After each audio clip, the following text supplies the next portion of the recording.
Welcome again, good morning with सभी। और बात कर रहे हैं हम इस वक्त आपके दांतों की सेहत की और आप दांतों को कैसे ट्रीट कर सकते हैं। और जो अल्लाह न करे आपको मुंह का कैंसर हो जाए तो उसकी क्या रीज़न है, वो भी हम लोगों ने यहाँ पर सीनियर डॉक्टर मोहित सिद्दीकी साहब ने बताया कि रीज़न ऑफ कैंसर क्या हो सकता है। अक्सर जो है वो हम अपने माउथ में कुछ चीज़ें रख के, छालिया और कुछ भी ऐसी चीज़ें जो नशावर हैं वो रख देते हैं और उसके बाद वो अंदर जो है आपके अंदर गलन सड़न पैदा करके वो आपके दांतों को डिस्ट्रॉय कर देती हैं, आपके जॉस को भी। फिर आपको खाने पीने में मुश्किल होती है। लेट्स सी, हम लोग चलते हैं कि आप इसका अल्लाह ना करे आपके मसूड़े जो हैं अल्लाह ना करे कभी गल जाएं या आपके दांतों में ऐसा सड़न पैदा हो जाए तो उसका फिर हम ट्रीटमेंट कैसे कर सकते हैं। जी डॉक्टर साहब, अगेन वेलकम आपको करती हूँ। किस तरीके से हम लोग इसको ट्रीट कर सकते हैं। हम ये ओरल कैंसर के हवाले से ही बात कर रहे हैं। यस। अच्छा, ये ओरल कैंसर जो होता है ये पहले तो हम इसे ओरल कैंसर डायरेक्ट तो कह नहीं सकते। जी। अच्छा, होता क्या है कि ये एक ट्यूमर सा बन जाता है, हम उसकी फिर बायोप्सी करते हैं। बायोप्सी का मतलब इसके बायोप्सी में ये होता है कि एक इंसिजनल बायोप्सी होती है कि जो ज़ख़म है उस ज़ख़म को काट के वहाँ से लेबॉर्ट्री भेज दिया जाता है। ओके। अच्छा, लेबॉर्ट्री में अगर ये आता है कि जनाब ये जो है ख़तरनाक नहीं है और तो ठीक है, और बोलते हैं ख़तरनाक है तो फिर हम एक्सोजनल करते हैं, बड़ी बायोप्सी करते हैं, बड़ा टिशू लेते हैं। ओहो। फिर वो जाता है। तो अच्छा, होता क्या है कि शक की बुनियाद पे तो वहाँ भेजते हैं। उसके बाद जब ये डायग्नोज हो जाता है कि ये मेलिग्नेंट है। अच्छा, होता भी क्या है कि ट्यूमर में दो चीज़ें होती हैं, या तो बेनाइन मासूम वो स्लो फैलेगा और एक मेलिग्नेंसी जो बहुत ख़तरनाक है, यानी कि वो अब फैलेगा उसे कैंसर कहते हैं। कैंसर ये भी है लेकिन ये इतना ख़तरनाक नहीं है। अच्छा, वो जब कैंसर हो जाता है तो अब इसकी तशख़ीस जो भी ना लेबॉर्ट्री से होती है। अच्छा, होने के बाद क्या होता है, फिर समटाइम्स क्या होता है, अगर फ्लूइड उसके अंदर कोई है, ज़ख़म कम है, तो वो इंजेक्शन से करते हैं, एस्पायरेशन इंजेक्शन से उस फ्लूइड को खींच लेते हैं। ओके। या फिर और भी छोटा है तो फिर वो एक कॉटन बड्स के साथ एक ब्रश होता है, उससे उसको लपेट लेते हैं। जिस तरह के हम जो है कोरोना की वैक्सीन वो करते हैं, टेस्ट करते हैं, ओके। इसी तरह उससे कर लेते हैं। अच्छा, ये करने के बाद जो है ना ये लेबॉर्ट्री फिर हमें सब कुछ बताती है कि ये क्या हो रहा है। अच्छा, ये तो सब कुछ हो गया कि ये इस तरीके से होता है। अब होता क्या है कि इन सब चीज़ों को जो डॉक्टर जो से है ना वो उसके सिम्टम से कि उसको वाइट लीजन हो गया है जिसको स्क्वामस सेल्स कार्सिनोमा कहते हैं। कैंसर को बेसिकली कहते हैं स्क्वामस सेल्स कार्सिनोमा। अच्छा, वाइट लीजन है या रेड है या दर्द हो रहा है या ज़ख़म फैलता चला जा रहा है, मोटा होता चला जा रहा है, तो ये उसकी इसमें निशानियों में से होता है और ये उसके टेस्ट होते हैं। अच्छा, अब होता यह है कि ज़ाहिर है अब इसकी कोई ना कोई ट्रीटमेंट तो होगी। इसकी ट्रीटमेंट में जो है ना सबसे जो पहले ट्रीटमेंट है वो सर्जरी है कि उसको वो जितना भी अब ये बायोप्सी जब हो जाएगी ना तो वो बताएंगे ज़ख़म ये जो था ये जो अब कैंसर का नाम आ गया इसका कि ये कहाँ तक फैला हुआ है, तो उसको जितना भी फैला हुआ है जितना भी उसको सबको काटना होगा। अब चाहे उसके अंदर तकलीफ दे मरहला है देखा जाए तो, क्योंकि मैं यकीन जैसे दांत के लिए ही थोड़ी देर भी मुंह खोल के रखना पड़ता है ना, जो एक इंसान ज़रूरत हम तो गोश होता है वो, ये तो आंखों के सामने सब कुछ हो रहा होता है। आपको सुला के तो कुछ करते नहीं कि चलें जी इंजेक्शन लगा दें आप सो जाए हम खुद कर लेंगे। आपको बाकायदा आपको सिर्फ वो जगह सुन की जाती है अगर वो भी बड़ी उसमें हो, लेकिन आप सब कुछ अपनी आंखों से और अपने मुंह को खुद खोलना, इतनी देर तक स्टिल रहना, यकीन करें इतना मुंह अकड़ जाता है जब सिर्फ एक ट्रीटमेंट के लिए तो दांत को थोड़ी देर मतलब अपना मुंह खोलते हैं तो ऐसा ये जगह दुख, यानी कि 5 मिनट आप सिर्फ अपना मुंह खोल के रखें ना, आपको लग पता जाए कि कितनी तकलीफ दे है सिर्फ एक दांतों की ट्रीटमेंट। तो सोचें वो तकलीफ ना काबिल बर्दाश्त होगी जो आपको पेनफुल कर रही है हर वक्त। और एक वक्त होता है जब अल्लाह ना करे जब आपके माउथ का कैंसर या ऐसा हो ट्रीटमेंट चल रहा हो तो आपको इंजेक्शन के डोज भी असर नहीं करते। एक बंदा कहता है पेनफुल हो रहा है तो चलो मेडिसिन ले ली, चलो पेन किलर ले ली, एक वक्त होता है उसके वो सिम्टम जो हैं वो भी इफेक्टिव नहीं होते, यानी कि वो जो आपको इंजेक्ट हो रहा होता है ना उसके भी असरात जो है ना वो ख़त्म हो जाते हैं। वो ऐसा होता है बेसिकली जो हमारा पीएच ऑफ जो हमारा सलाइवा का थूक का जो है ना 6 पॉइंट समथिंग है। यस। अब क्या जब कोई ज़ख़म हो जाता है ना तो वो अब इफेक्टिव नहीं होता, वही तो कह रही हूँ, वो भी नहीं असर, पीएच बढ़ जाता है और वो अब नहीं होता। ये मुझे मालूम पता कैसे हुआ, ये जो मैं गई थी आई हॉस्पिटल तो सबकी आंखें खुली थी, ऑपरेशन हो रहा था, मैं बाकायदा मैंने अल इब्राहिम विजिट किया तो उन्होंने कहा कि एक लड़की ना चीखें मारी थी जब उसकी आंख का ऑपरेशन हो रहा था। तो मैंने कहा यार इनको सुन क्यों नहीं किया, इनकी आंख का ऑपरेशन। उन्होंने कहा ये लेती हैं, ये गुटके बावे करती हैं, इनके ऊपर दवाई का असर जी, कम होता ऐसे है। ही। तो ये इन्होंने झूठ बोला, इन्होंने कहा कि मैं नहीं खाती गुटका बावा। तो उनके 15 मिनट के बाद वो डोज जो है ना वो खत्म हो जाती है। मुझे नॉलेज नहीं थी। जी।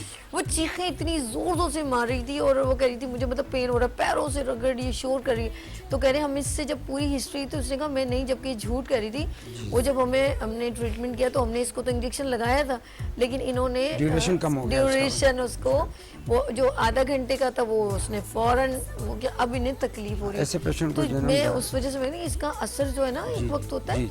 आपके ऊपर इंजेक्शन का असर भी जी, नहीं जी, ऐसे होता। तो अल्लाह पाक सबको अपने हिफ्ज़-ओ-मान में रखे। हम चाहते हैं कि पेपर वगैरह दानिश क्या लेकर आए हो डॉक्टर साहब? मैं आप लोगों को कुछ बातें बताने के लिए कुछ पेपर्स लाया हूँ ताकि आप लोगों को दिखाएं। सबसे पहले मैंने ये लेकर आया हूँ ये पेपर। इसके अंदर हमारे कुछ कैंसर्स हैं जो कि हमारे पाकिस्तान के अंदर बहुत ज़्यादा होते हैं।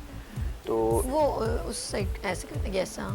जी, ये कुछ पेपर्स हैं जो कि हमारे पाकिस्तान के अंदर बहुत ज़्यादा होते हैं। ये ऊपर वाला जो है ना इसका हमें सेल कार्सिनोमा, ये हमारा जो होता है पान गुटखा जो खाते हैं ना लोग, ये उनमें बहुत ज़्यादा होता है। अच्छा होता है क्या है कि गुटखा जो खाते हैं ना या पान जो खाते हैं वो उसको अपने मुंह के अंदर रखते हैं। तो मुंह का जो फ्लोर होता है ना उनको ख़ास तौर पर उस जगह पे कैंसर होता है, या ज़ुबान में होगा या फ्लोर ऑफ द माउथ पे कैंसर होगा, जो कि ये वाला होता है। तो अच्छा ये तो हो गया हमारा पान और गुटखे खाने वालों की वजह से उनको जो कैंसर होता है। अच्छा नीचे आएगा कि ओरल सबम्यूकस फाइब्रोसिस। फाइब्रोसिस के अंदर होता ये है कि जो लोग छालिया खाते हैं, छालिया के अंदर कुछ ऐसी चीज़ें होती हैं, ये मैं आपके लिए पूरा चार्ट लेकर आया हूँ। छालिया के अंदर कुछ जिसको हम एरेका नट कहते हैं, इसके अंदर कुछ ऐसी चीज़ें होती हैं जो कि कैंसर कॉज करती हैं, और वो खुसूसी जो है वो हमारे गाल जो होते हैं उसका कैंसर कॉज करती हैं। उसके अंदर होता ये है कि हमारे गाल जो है ना खुलना कम हो जाता है मुंह, और वक्त के साथ साथ मुंह बिल्कुल बंद हो जाता है। तो मेरा ये आप लोगों को बहुत खुसूसी मैसेज है कि जो घर में ज़्यादातर औरतें भी होती हैं कि हम सिर्फ छालिया खाते हैं, तो आप बिल्कुल छालिया ना खाएं। छालिया भी कैंसर करती है और बहुत बुरा कैंसर करती है। और मैं सच कहूँ दानिश साहब, मैं रियली मैं तो अव्वल तो खाती नहीं हूँ, और अगर थोड़ी सी 2 दाने रख के थोड़ा उसको मतलब टेस्ट करके फिर वो कभी कभी हो जाता है दिल। लेकिन यकीन करें खुदा के लिए, आप जब छालिया खोला करें ना, जो नॉर्मल खाते हैं सौंफ सुपारी भी, तो प्लीज़ एक बार उसको देख लिया करें। कितनी बार मैंने कांच का टुकड़ा देखा, मिस्री नहीं कांच का टुकड़ा, मैंने सेफ्टी वो जो स्टेपलर पिन होती है उसके अंदर मैंने देखी है। मैं हैरान हो गई कि ये क्या है। वो कुदरती पता नहीं, वो हम लोग एक दूसरे को शेयर कर रहे थे ना, वो जब मैंने ऐसे खोल के देखा तो मैंने कहा ये शायद ये मिस्री है। अब सिंपल छालिया के अंदर मिस्री तो नहीं आ सकती, तो पत्थर भी निकलता है, कांच का टुकड़ा भी, और ये स्टेपलर पिन मैंने अपनी आंखों में, किसी भी नाम नहीं लेना चाह रही बट ऐसा है।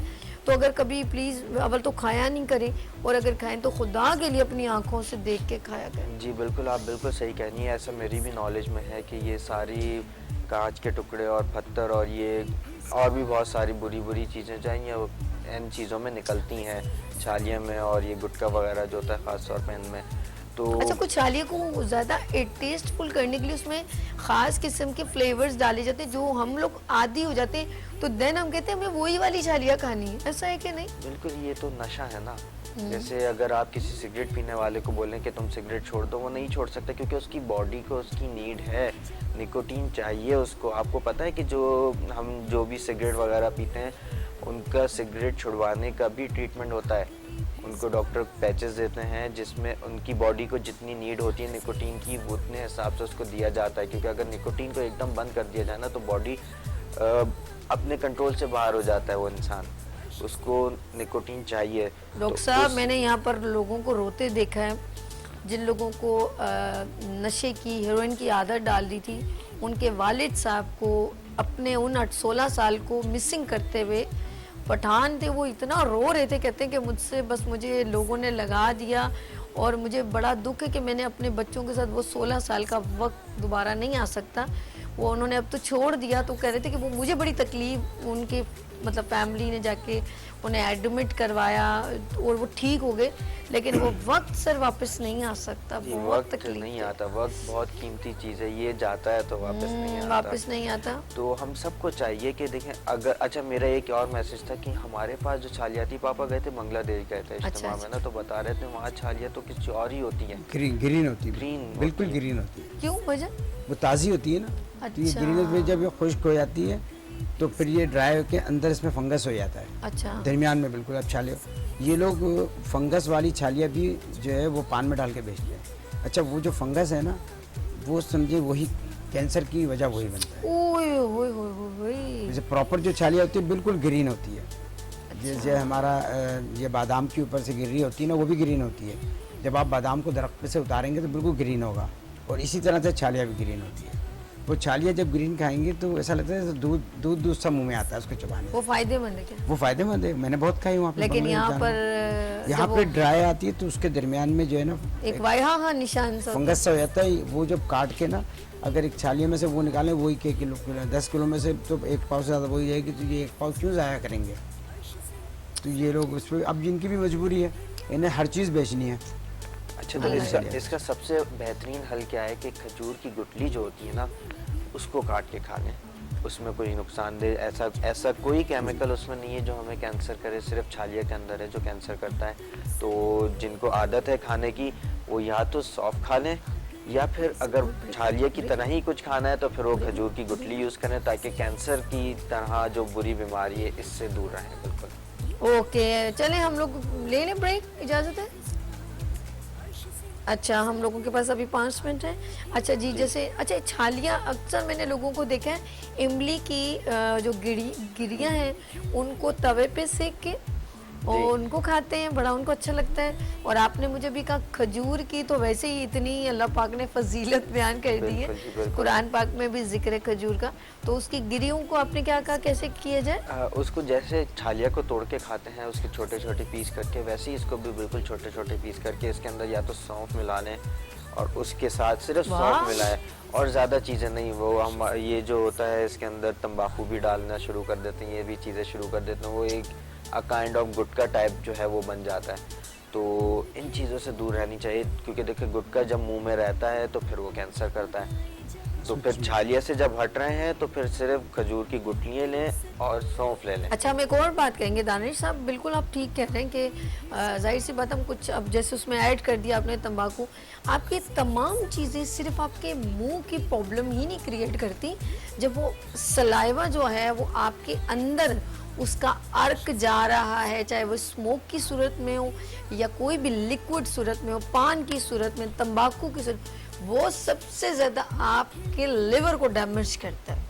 और इसमें सिर्फ ये चीज़ें नहीं है, बल्कि रेगुलर आप कोई खान पीन ऐसा रखते हैं कि आप ज़्यादा जूसेस, सब्जियां नहीं खाते, और आप हमेशा कोरमा, बिरयानी, हैवी गोश्त ज़्यादा से ज़्यादा डेली बेस पे ऐसी चीज़ें इनटेक करते हैं, तो आपका खून नहीं बनेगा, तो ऑटोमेटिकली आपकी फ्रेशनेस भी ख़त्म हो जाएगी आपका, क्योंकि ब्लड अंदर नहीं बन रहा, और उसकी वजह से भी लॉट्स ऑफ प्रॉब्लम आपके बहुत तकलीफ दे मरहले में आप चले जाओगे। क्योंकि जब तक इंसान का जो कहते हैं ना चलता पानी और ठहरा पानी, दोनों में बड़ा फ़र्क है, तो आपकी ज़िंदगी की जो रवानी है, वो आपकी जो हल्की हल्की नसों में से जो खून की रवानी है ना, वो है, जब ये ब्लॉकेज होने लग जाएगा, आपको प्रॉपर खून नहीं मिलेगा, वो चीज़ें जो खून पैदा करती हैं, तो आहिस्ता आहिस्ता आपके ऑर्गन डैमेज होंगे, आपका जो है नढालपन शुरू हो जाएगा, आपकी बॉडी वर्किंग नहीं करेगी। लिवर जो है वो आपका खून पैदा करता है, ऐसा है कि जी हाँ, ऐसे बेसिकली लीवर में जो है वो हमारा खून जो पैदा होता है लीवर से ही है, और खून को जो साफ़ करते हैं वो फेफड़े। हाँ, दो चीज़ें हैं, फेफड़े जो साफ़ कर रहे हैं वो पैदा कर रहे हैं, और उसको जिस्म में पहुंचा रहा है दिल, कंप्रेसरी कंडीशन। बिल्कुल। अच्छा, हमारे बेसिकली आज तो हमारा खैर टॉपिक तो ओरल कैंसर है, तो मैं ये चाहूँगा कि लोगों के पास कोई ऐसा मैसेज जाना चाहिए ज़रूर। बिल्कुल बताएं। ओरल कैंसर के हवाले से मेरी ख्वाहिश है कि मैं उनको ये मैसेज ज़रूर दूँ। तो ओरल कैंसर के हवाले से ये है कि अपने जब भी कोई मुंह में थोड़ी सी भी ज़ख़म हो, थोड़ा सा भी ज़ख़म हो जाए, गाल पर, होंठ पर, ज़ुबान पर, तालू पर, या कोई ऐसी तब्दीली महसूस करें, फ़ौरन अपने मुस्तनिद डेंटल सर्जन के पास जाएं। और ये आप यकीन कीजिए, ये लफ्ज़ मैंने जो मुस्तनिद इस्तेमाल किया है इसलिए किया है कि लोग अक्सर ये अताई डॉक्टर के पास चले आते हैं, वो इसको समझते नहीं हैं, उनको समझ बूझ ही नहीं होती कोई ऐसी। वो एक ये छठी 6 क्लास पास भी नहीं होते हैं। समटाइम्स मैंने ऐसे देखा है कि उनको एक लफ्ज़, उनको अगर गुड मॉर्निंग की स्पेलिंग भी बोलें तो मायने स्पेलिंग भी नहीं पता होगी। तो आप हमेशा मुस्तनिद डॉक्टर के पास जाएं। अब देखिए, ये जो ओरल कैंसर है ना, इसको लोग आसान समझते हैं, ये ऐसी बात नहीं है। दुनिया में इस ओरल कैंसर का डे मनाया जाता है और ये 2013 से शुरू किया गया। ओके। और 13 से शुरू किया गया और 20 मार्च को हर साल मनाया जाता है। ओके। अब देखिए, इस मनाने का मकसद ये है कि वो फिक्रमंद है, यूनिवर्सल, यानी कि हमारी जो है वर्ल्ड हेल्थ ऑर्गेनाइजेशन फिक्रमंद है। अच्छा, ये इत्तेफाक की बात है कि ये एशिया में ज़्यादा है। एशिया में पाकिस्तान, बांग्लादेश, इंडिया, ये 3 मुल्क बहुत ज़्यादा हैं, वैसे मलेशिया भी है। अच्छा, इसमें क्या होता है कि हमारे यहाँ पाकिस्तान में वो लोग तो शराब नोशी जो करते हैं ना, उन्होंने एक दफ़ा ली, ओरल कैविटी में से गई ख़त्म, अब उनके जिस्म में से रह कर गई, उनका लीवर डैमेज हो गया, किडनी डैमेज हो गया। अच्छा, हम लोग क्या करते हैं, मुंह में गुटखा लिया है और बात भी नहीं कर रहे हैं। भाई आप खामोश क्यों बैठे हुए हैं? वो बैठे हुए हैं। तो मेरा उन लोगों के लिए मैसेज है कि जब भी आपके मुंह में कोई तब्दीली महसूस करें, जी जी, फ़ौरन मुस्तनिद डॉक्टर को दिखाएं। फ़ौरन डॉक्टर हकीकत है, कुछ लोगों से बात करो वो बात ही नहीं मुंह करते। नीचे करेंगे ना, उनको पता मुंह से वो मुंह ऊपर करके बात करते हैं। मैं तो कहता हूँ, ज़्यादा बोलने वाले को ना गुटके में लगाते हैं, बोलना ही छोड़ देगा। वो सारा दिन गुटका ही मुंह में रहेगा, बोलेगा ही नहीं वो। तो ये जब भी कोई ऐसी प्रॉब्लम हो तो फ़ौरन डॉक्टर को दिखाएं। असल में बंदे की ना इन चीज़ों से, मैं एक बात बताऊँ, पर्सनैलिटी भी बड़ी ख़राब बिल्कुल, होती है। बिल्कुल, बिल्कुल। लगता ही नहीं है कि यार हम किसी बंदा किसी पर्सनैलिटी से बात करें, उसकी सारी वैल्यू, कहते हैं ना, चेहरा और जी हाँ, फिर बिल्कुल। उसके बाद बोलना। पहले आप किसी से मिलते हैं, आपका फेस एक्सप्रेशन, आप किसी भी तकरीब में जाए, शादी में जाए, पहले आपके चेहरे पे नज़र पड़ती है तो आप अच्छे लगते हो, साफ सुथरे अच्छे कपड़े पहने। लेकिन जब आप मुंह खोलते हो तो पता चलता है आपके बोलने की जो है ना, वो क्या आपका अंदाज है, आप किसी से कैसे बात करते हो। तो ये तमाम चीज़ें बड़ी पर्सनैलिटी को काउंट करती हैं, आपकी शख्सियत बनाती हैं। और शख्सियत जो है वो आपका पूरा बैकग्राउंड बता रही होती है, आपका उठना बैठना, किन दोस्तों में आप बैठते हो, आपकी फैमिली बैकग्राउंड क्या है, तो ये बोलने से पता चलता है। लेकिन हम लोग इन चीज़ों को काउंट ही नहीं करते, हम कहते हैं इट्स ओके। तो वही हम लोग, यानी कि सिर्फ हम अपनी बुनियाद नहीं रख रहे, हमें ख़ानदान की पीछे से बुनियाद रख रहे हैं, हमारे पीछे हमारे बच्चे, then follow to your personality. आप एक फादर हैं, आप एक बड़े भाई हैं, आप एक छोटे भाई हैं, आप एक चाचा हैं, मामू हैं, देन आप create to your personality on your family. आप अपनी फैमिली, जो आपका ख़ानदान है, उसके लिए एक मोटिवेशनल मैसेज होने चाहिए। लेट्स सी, कल अल्लाह न करे आपके कोई कज़न है, कोई चाचा मामा का बेटा है, वो किसी प्रॉब्लम में, आप उसको जाके नसीहत ही नहीं कर सकते कि बेटा आप ऐसा नहीं करो, आपकी मामा परेशान हो रही हो, कह रहे चलो भाई अब हमें खुद बता रहे हो, खुद तो आप खाते हो, तो आपको बड़ा दुख होगा। आपकी बहन का बेटा कोई तकलीफ में, और आपकी बहन तकलीफ में, और कह रही देखो यार मेरे भाई ये सुनता नहीं है, मेरी मामू आप समझाओ, तो कहेंगे मामू खुद ऐसे, तो हमें क्या समझाएंगे। तो देन अपने लिए थोड़ा सेक्रीफाइस करना पड़ता है, और इसमें आपकी ही हेल्थ और आपकी शख्सियत काउंट करती है। डॉक्टर साहब बहुत शुक्रिया। जाते जाते कोई मैसेज, फिर उसके बाद दानिश से भी मैसेज लेंगे। बस मेरा यही है कि जब भी नेक्स्ट हम लोग क्या टॉपिक डिस्कस कर सकते हैं? नेक्स्ट में इंशाल्लाह हम लोग जो है एक नया सरप्राइज ले आएंगे। ऐसा भी हो सकता है, डिस्कस कर लेंगे इंशाल्लाह। डॉक्टर साहब बहुत शुक्रिया आपका। कोई मैसेज देना चाहेंगे आप आपके नाज़रीन? बस मैं यही कहूँगा कि देखिए, ये जो ओरल कैंसर जो है ना, ये एक बहुत ख़तरनाक बीमारी है, और इस पे लोगों के लवाहिकीन, अगर शौहर को हो गया है तो बीवी बच्चे सब माली तौर पे भी कमज़ोर ख़त्म हो जाएंगे। और इसका ये समझ लें कि इलाज भी बहुत महंगा है। उसमें क्या है कि या तो सर्जरी है, पूरा काट दिया जाएगा, या फिर इसकी जो है ना वो रेडिएशन होती है, जिसमें शुआओं से होता है, और शुआओं के साथ साथ केमोथेरेपी भी होती है, जिसके अंदर जो मेडिसिन होती हैं वो भी मेडिसिन चलती रहती हैं। तो खुदारा बस ये है कि आप, अच्छा, मुंह में जब कोई तब्दीली छोटी सी भी आती है ना, तो वो उसका इलाज हो जाता है, कुछ भी नहीं होता। और जो ये लोग हमारे पास जब भी लोग आते हैं ना, वो पहले बोलते हैं कि हमने 1-1.5 साल तक हम उस डॉक्टर को देखा, डॉक्टर आखिरी में आते हैं वो। तो इंशाल्लाह अब ये है कि इंशाल्लाह एक बात जाते जाते कहूँगी, डॉक्टर साहब आपको बहुत शुक्रिया, दानिश साहब आपको बहुत शुक्रिया। ये मत कहो खुदा से मेरी मुश्किलें बड़ी हैं, इन मुश्किलों को कह दो मेरा खुदा बड़ा है। तो आप अपने खुदा से एक दिल से दुआ करेंगे, अल्लाह पाक मुझे ये गंदी सी बीमारी से निजात दे, तो रब को बड़ा मान के, क्योंकि आप उसके बंदे हैं, जब उससे मांगेंगे तो आपको ये यकीन होना चाहिए कि वो ज़रूर आपको अता करेगा। यहाँ लेंगे छोटी सी ब्रेक और मिलते हैं ब्रेक के बाद गुड मॉर्निंग विद सभी के साथ।